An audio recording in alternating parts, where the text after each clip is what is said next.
ಕೂಡ ನಮಸ್ಕಾರಗಳು, ಭೀಮನಮನಗಳನ್ನು ಹೇಳ್ತಾ ವಿಶೇಷ ಕಾರ್ಯಕ್ರಮ ಚಿಕ್ಕೋಲವಾದ ಕಾಲದಲ್ಲಿ ಅಂಬೇಡ್ಕರ್ ಅವರ ಒಂದು ಪುತ್ಥಳಿಯನ್ನು ಅನಾವರಣ ಮಾಡತಕ್ಕಂಥ ಕಾರ್ಯಕ್ರಮ. ಈ ಕಾರ್ಯಕ್ರಮದಲ್ಲಿ ನನ್ನೊಟ್ಟಿಗೆ ವೇದಿಕೆಯಲ್ಲಿ ಆಸೀನರಾಗಿರ್ತಕ್ಕಂಥ ಅನೇಕ ಸಮಾಜ ಸೇವೆಗಳನ್ನು ಮಾಡಿರ್ತಕ್ಕಂಥ, ವಿಶೇಷವಾಗಿ ನಿಮ್ಮ ಗ್ರಾಮದಲ್ಲಿ ಅನೇಕ ದೇವಸ್ಥಾನಗಳ ನಿರ್ಮಾಣ ಮಾಡಿರ್ತಕ್ಕಂಥ ನಿಮ್ಮೂರವರೇ ಆಗಿರ್ತಕ್ಕಂಥ ಸಮಾಜ ಸೇವಕರು, ಬಂಗಾರಪೇಟೆ ನಗರ ಯೋಜನಾ ಪ್ರಾಧಿಕಾರದ ಅಧ್ಯಕ್ಷರಾಗಿರ್ತಕ್ಕಂಥ ಸನ್ಮಾನ್ಯ ಆರ್ ಮುನ್ರಾಜರವರೇ ಸಾಧನೆಗಳನ್ನ ನಾವ್ಯಾರು ಕೂಡ ಮೈಗೂಡಿಸ್ಕೊಳ್ತಾ ಇಲ್ಲ. ಇವತ್ತು ಅಂಬೇಡ್ಕರ್ ಮಹಾನ್ ನಾಯಕ, ಈ ಚೇತನ ಬಹುಮುಖ ಪ್ರತಿಮೆ ಏನಾದರೂ ಸಂವಿಧಾನವನ್ನು ಬರೆಯದೇ ಇದ್ದಿದ್ರೆ ನಾವು ನೀವು ಯಾರು ಕೂಡ ಈ ವೇದಿಕೆಯಲ್ಲಿ ಕೂತ್ಕೊಳ್ಳಿಕ್ಕೆ ಆಗ್ತಾ ಇರಲಿಲ್ಲ. ಅವರ ಆಶಯ ಇಷ್ಟೇ, ಸಂವಿಧಾನ ಬರೆದಿದ್ದಲ್ಲದೆ ಆರ್ಥಿಕವಾಗಿ, ರಾಜಕೀಯವಾಗಿ ಈ ದೇಶದ ಪ್ರತಿಯೊಬ್ಬರಿಗೂ ಕೂಡ ಯಾವ ರೀತಿ ಅಧಿಕಾರವನ್ನು ಕೊಡಬೇಕು ಅಂತೇಳಿ ಚಿಂತನೆ ಮಾಡಿದಂಥ ಮಹಾನ್ ಭಾವ ಈ ಪ್ರಪಂಚದಲ್ಲಿ ಯಾರಾದರೂ ಇದ್ದರೆ ಅದು ಡಾಕ್ಟರ್ ಬಾಬಾ ಸಾಹೇಬ್ ಅಂಬೇಡ್ಕರ್ ಅವರು. ಇವರ ಬಗ್ಗೆ ಅನೇಕ ವಿಚಾರಗಳನ್ನು ಕೂಡ ಸಹೋದರ ಶಿವಕುಮಾರ್ ಮಾತಾಡ್ತಾರೆ. ನಾನು ಅನೇಕ ಸಭೆಗಳಲ್ಲಿ ಇವೆಲ್ಲವನ್ನು ಕೂಡ ಮಾತಾಡಿದ್ದೇನೆ. ಹಾಗಾಗಿ ಹೊಸ ವಿಚಾರಗಳನ್ನು ಶಿವಕುಮಾರ್ ತಿಳಿದುಕೊಳ್ಳೋಣ. ನಮ್ಮಲ್ಲಿ ಏನಾಗ್ಬಿಟ್ಟಿದೆ, ಅಂಬೇಡ್ಕರ್ ಅವರನ್ನ ಕೇವಲ ಕಾಲೋನಿಗಳಿಗೆ ಸೀಮಿತ ಮಾಡಿಬಿಟ್ಟಿದ್ದೀವಿ ನಾವು. ಬಹುಶಃ ಬಹಳ ಜನ ಗೊತ್ತಿಲ್ಲ, ಗ್ರಾಮಗಳಲ್ಲಿ ಹಿಂದುಳಿದವರಿಗೆ, ಅಲ್ಪಸಂಖ್ಯಾತರಿಗೆ, ಬ್ಯಾಕ್ವರ್ಡ್ ಕಮ್ಯುನಿಟಿಯವರಿಗೆ, ಇವರೆಲ್ಲ ಕೂಡ ಗಾರೆ ಕೆಲಸ ಮಾಡ್ತಕ್ಕಂಥವ್ರು ಹಿಡಿದು ಒಬ್ಬ ಪೌರ ಕಾರ್ಮಿಕ ಕೆಲಸ ಮಾಡ್ತಕ್ಕಂಥದ್ದು ಹಿಡಿದು ದೇವಸ್ಥಾನದಲ್ಲಿ ಪೂಜೆ ಮಾಡ್ತಕ್ಕಂಥ ಅರ್ಚಕರು ಕೂಡ ಏನಾದರೂ ಅವಕಾಶ ಮಾಡೋ ಸಂವಿಧಾನ ಬರ್ತಿದ್ರೆ ಅದು ಡಾಕ್ಟರ್ ಬಾಬಾ ಸಾಹೇಬ್ ಅಂಬೇಡ್ಕರ್ ಅವರು. ಬಹಳ ಜನ ಗೊತ್ತಿಲ್ಲ ಇವತ್ತು. ಇಲ್ಲ, ಸಂವಿಧಾನ ಬರೆದಿದ್ದು ಕೇವಲ ದಲಿತರಿಗಾಗಿ ಅನ್ನೋ ಭಾವನೆಯನ್ನ ಗ್ರಾಮಗಳಲ್ಲಿ ಬಹಳಷ್ಟು ಜನ ಇವತ್ತು ಮೂಡಿಸಿಕೊಂಡಿದ್ದಾರೆ. ಒಂದು ಯೋಚನೆ ಮಾಡಬೇಕು, ಏನು ಈ ಪುತ್ಥಳಿ ಇದೆಯಲ್ಲ, ಬಹಳಷ್ಟು ಎಲ್ಲ ಕಡೆ ಏನ್ ಮಾಡ್ತೀವಿ ನಾವು, ನಿಂತ್ಕೊಂಡಿರ್ತಕ್ಕಂಥ ಅಂಬೇಡ್ಕರ್ ಅವರನ್ನು ನೋಡ್ತೀವಿ. ನಮ್ಮ ಮುನ್ರಾಜರವರು ಅವರು ದಲಿತರಲ್ಲ, ಹಿಂದುಳಿದ ಸಮುದಾಯಕ್ಕೆ ಸೇರಿರ್ತಕ್ಕಂಥ ಮುನ್ರಾಜರವರು ಈ ಗ್ರಾಮದಲ್ಲಿ ವಿಶೇಷವಾಗಿ ಅಂಬೇಡ್ಕರ್ ಅವರು ಕುಳಿತುಕೊಂಡಿರ್ತಕ್ಕಂಥ ಒಂದು ಇದನ್ನು ಕೊಡಬೇಕು ಅಂತೇಳಿ ಅವರು ಮನಸ್ಸು ಮಾಡಿ ಇವತ್ತು ಪ್ರತಿಭೆಯನ್ನು ದಾನವಾಗಿ ಕೊಟ್ಟಿದ್ದಾರೆ. ಅವರ ಒಂದು ಕರ್ತವ್ಯಕ್ಕೆ, ಜವಾಬ್ದಾರಿಗೆ ನಾವೆಲ್ಲ ಕೂಡ ಇವತ್ತು ಅಭಿನಂದನೆಗಳನ್ನ ಹೇಳ್ತೇವೆ. ಯಾಕೆ ಪದಗಳಲ್ಲಿ ಹಿಂದುಳಿದವರಿಗೆ ಎ, ಬಿ, ಸಿ ಹೀಗೆ ಮಾಡಿ ಎಲ್ಲ ಜಾತಿಯವರಿಗೂ ಕೂಡ ಸರಿಸಮಾನವಾಗಿ ಇವತ್ತು ನಾವು ಹಕ್ಕನ್ನು ಕೊಟ್ಟಿದ್ದೇವೆ. ಇವತ್ತು ಒಕ್ಕಲಿಗರು ಇರ್ಬೋದು, ಕುರುಬ ಸಮಾಜ, ಗೊಲ್ಲ ಸಮಾಜ, ಕುರುಬ ಸಮಾಜ ಗೊಲ್ಲರು BCMA ತಗೋಬೇಕಾದ್ರೆ ಅದು ಕೂಡ ಅಂಬೇಡ್ಕರ್ ಮಾಡಿರ್ತಕ್ಕಂಥ ಕಾನೂನೇ. ಒಕ್ಕಲಿಗರು, ಬಲಜಿಗರು, ನಾಯುಡುಗಳು ನೀವೇನಾದ್ರೂ ಕೂಡ ಇವತ್ತು BCMP C ವರ್ಗ ತಗೊಳ್ತಿರಲ್ಲ, ಸೌಲಭ್ಯ ತಗೊಳ್ತಿರಲ್ಲ, ಈ ಸೌಲಭ್ಯಗಳು ಮಾಡಿದ್ದು ಅಂಬೇಡ್ಕರ್ ಅವರೇ ಅಲ್ವಾ? ಅದೆಲ್ಲ ಮರ್ತೋಗ್ಬಿಡ್ತಾರೆ. ಅಂಬೇಡ್ಕರ್ ತಕ್ಷಣ ಕಾಲೋನಿಯವರಿಗೆ, AKವರಿಗೆ ಬಹಳಷ್ಟು ಜಾಸ್ತಿ ಅಂದರೆ SCಗಳಿಗೆ ಕಾಮನ್ ನೋಡು. ದಯಮಾಡಿ ಸೀಮಿತ ಮಾಡಬೇಡಿ. ಈ ಭಾರತ ದೇಶದಲ್ಲಿ ಈ ಪ್ರಪಂಚದಲ್ಲಿ ಇನ್ನೊಬ್ಬ ಅಂಬೇಡ್ಕರ್ ಹುಟ್ಟಲಿಕ್ಕೆ ಸಾಧ್ಯನೇ ಇಲ್ಲ.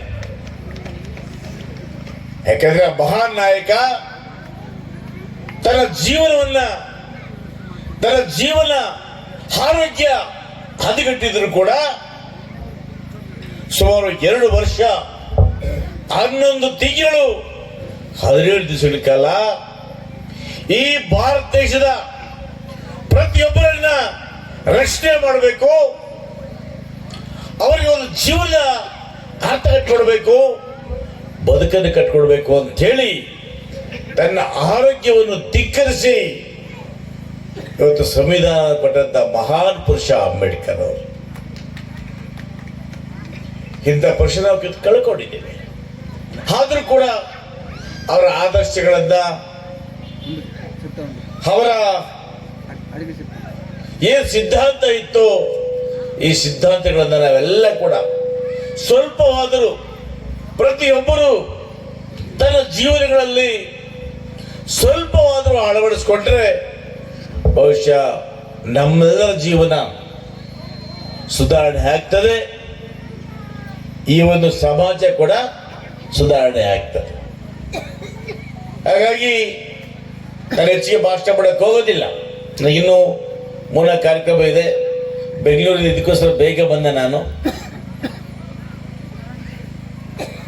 ಇವತ್ತು ನೋಡಿ, ಈ ಗ್ರಾಮದಲ್ಲಿ ಇವತ್ತು ಇಷ್ಟೆಲ್ಲ ಕೂಡ ನನ್ನ ಗ್ರಾಮ ಅಭಿವೃದ್ಧಿ ಮಾಡಲಿಕ್ಕೆ ಮುನ್ರಾಜು ಒಬ್ಬರು ಬೆಳೆದಿದ್ದಕ್ಕೆ ಇಷ್ಟೆಲ್ಲ ಅಭಿವೃದ್ಧಿ ಆಗ್ಲಿಕ್ಕೆ ಕಾರಣ ಆಗ್ತಾ ಇದೆ ಅಲ್ವಾ? ಪ್ರತಿಯೊಬ್ಬ ಬೆಳೆದ್ರು ಕೂಡ ಇನ್ನೊಬ್ಬರು ಬದುಕಿದ್ರೆ ನಾವು ಅದನ್ನ ಪ್ರೋತ್ಸಾಹಿಸಬೇಕು.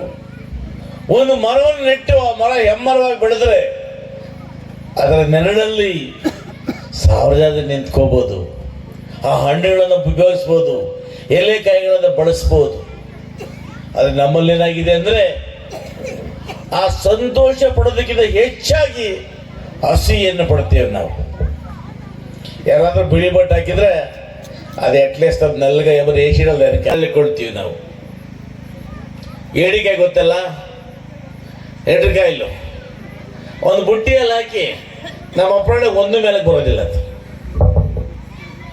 ಹಾಗೆ ನಮ್ಮವರು ಕೂಡ ನಾವು ನಮ್ಮಲ್ಲೇ ಇದ್ದು ನಮ್ಮ ಕಾರಣದ ನಾವೇ ಹೇಳ್ಕೊಂಡು ಹಿಂದೆ ಹೋಗ್ತಾನೇ ಇದ್ದೀವಿ. ಯಾರು ಕೂಡ ಮುಖ್ಯ ವಾಹನಿಗೆ ಬರಲಿಕ್ಕೆ ಸಾಧ್ಯ ಆಗ್ತಾ ಇಲ್ಲ. ಸರ್ಕಾರಗಳಿವತ್ತು ಇಂಡಸ್ಟ್ರಿ ಮಾಡಲಿ ಅಂತೇಳಿ ಸಬ್ಸಿಡಿ ಜಮೀನು ಕೊಡ್ತಾ ಇದ್ದೀವಿ. ಜಮೀನು ಕೊಡೋದಕ್ಕೆ ಇವತ್ತು ಅನೇಕ ಬೋರ್ವೆಲ್ಸ್ ಕೊಡ್ತಾ ಇದ್ದೀವಿ, ಸ್ಕಾಲರ್ಶಿಪ್ ಕೊಡ್ತಾ ಇದ್ದೀವಿ, ವೆಹಿಕಲ್ಸ್ ಕೊಡ್ತಾ ಇದ್ದೀವಿ. ಏನು ಕೊಟ್ಟರು ಕೂಡ ನಮ್ಮೂರು ಸ್ವಾಮಿ ಮನೆಗಳಾಗಿ ಬದುಕೋದಕ್ಕೆ ಇಷ್ಟಪಡೋದಿಲ್ಲ.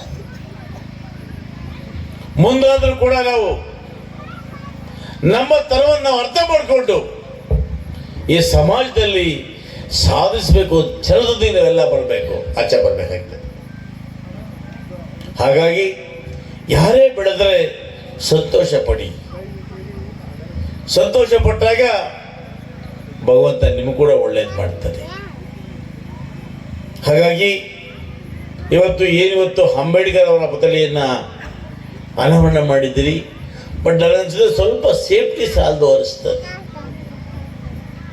ಸ್ವಲ್ಪ ಅಲ್ಲಿ ಸ್ಥಳಾವಕಾಶ ಇದ್ದು ಸಡನ್ನಾಗಿ ದನ ಕರು ಒಳಗಡೆ ಹೋಗ್ಲಿಕ್ಕೆ ಸ್ವಲ್ಪ ಅಲ್ಲಿ ಹೋಗಿ ಕೂತ್ಕೊಳ್ಳಿಕ್ಕೆ ಯಾರೋ ಹೋಗೋದು ಕೂತ್ಕೊಳ್ಳೋದು ಇದಕ್ಕೆ ಮಾಡ್ತೇನೆ.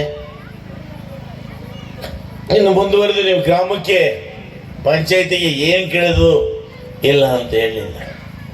ಆದರೆ ಕೆಲವರು ಸ್ವಾರ್ಥಕ್ಕಾಗಿ ಪಂಚಾಯತಿಯನ್ನು ಬಳಸ್ಕೊಂಡ್ಬಿಡ್ತಾರೆ, ಅದನ್ನೇನು ಮಾಡೋಕ್ಕೆ ಆಗಲ್ಲ.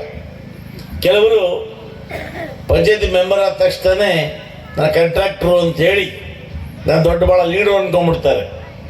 ಅದು ಭಾಳ ಕಷ್ಟ. ಯಾಕಂದರೆ ಯಾರೂ ಕೂಡ 1 ಸರಿ 2 ಸರಿ ಪಂಚಾಯತಿ ಮೆಂಬರ್ ಆದ ತಕ್ಷಣಕ್ಕೆ ದೊಡ್ಡ ನಾಯಕನಲ್ಲ. ಕಾಲ ನಿರ್ಣಯಿಸ್ತದೆ. ಆ ಹಂಬು, ಆ ದುರಂಕಾರ ಯಾರು ಕೂಡ ಒಳ್ಳೇದಲ್ಲ. ಕೆಲವರು ನೋಡ್ತೀನಿ ನಾನು, ಆ ಏಣಿಂದನೇ ಹಿಡಿಬೇಕು. ಹತ್ತಿದ ತಕ್ಷಣ ಏಣಿನ ಕಾಲು ಹೊತ್ತರೆ ಬಹುಶಃ ಇಳಿಯೋದು ಕಷ್ಟ ಆಗ್ತದೆ ಅನ್ನೋ ಮಾತನ್ನು ಹೇಳಿ ವಿಚಾರಗಳಲ್ಲಿ ಮಾತಾಡೋದು ಬೇಡ. ಎಲ್ಲರಿಗೂ ಒಳ್ಳೆಯದಾಗಲಿ. ಸದಾ ಕಾಲ ನಾನು ನಿಮ್ಮೂರಿನ ಅಭಿವೃದ್ಧಿಗೆ ಬದ್ಧ ಇರ್ತೇನೆ ಮಾತನ್ನು ಹೇಳಿ ತಮ್ಮೆಲ್ಲರಿಗೂ ಶುಭವಾಗಲಿ ಅಂತೇಳಿ ನಾನು ನಮ್ಮ ಡಾಕ್ಟರ್ ಶಿವಕುಮಾರ್ ಅವರ ಮಾತುಗಳನ್ನು ನಮ್ಮ ಸ್ನೇಹಿತರು ರೆಕಾರ್ಡ್ ಮಾಡ್ತಾರೆ, ಕೇಳಿಸ್ಕೊಳ್ತೀನಿ ಅಂತ ಹೇಳಿ ದಯಮಾಡಿ ಅನ್ಯತಾ ಭಾವಿಸಬಾರದು.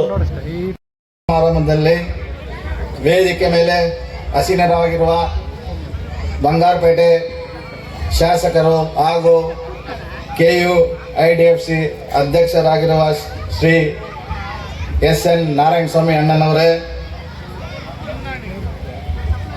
ಈ ಒಂದು ಪುತ್ಥಳಿ ಕಾರ್ಯಕ್ರಮಕ್ಕೆ ಮುಖ್ಯ ಭಾಷಣಕಾರರಾಗಿ ಆಗಮಿಸಿರುವ ಡಾಕ್ಟರ್ ಶಿವಕುಮಾರ್ ಅಣ್ಣನವರೇ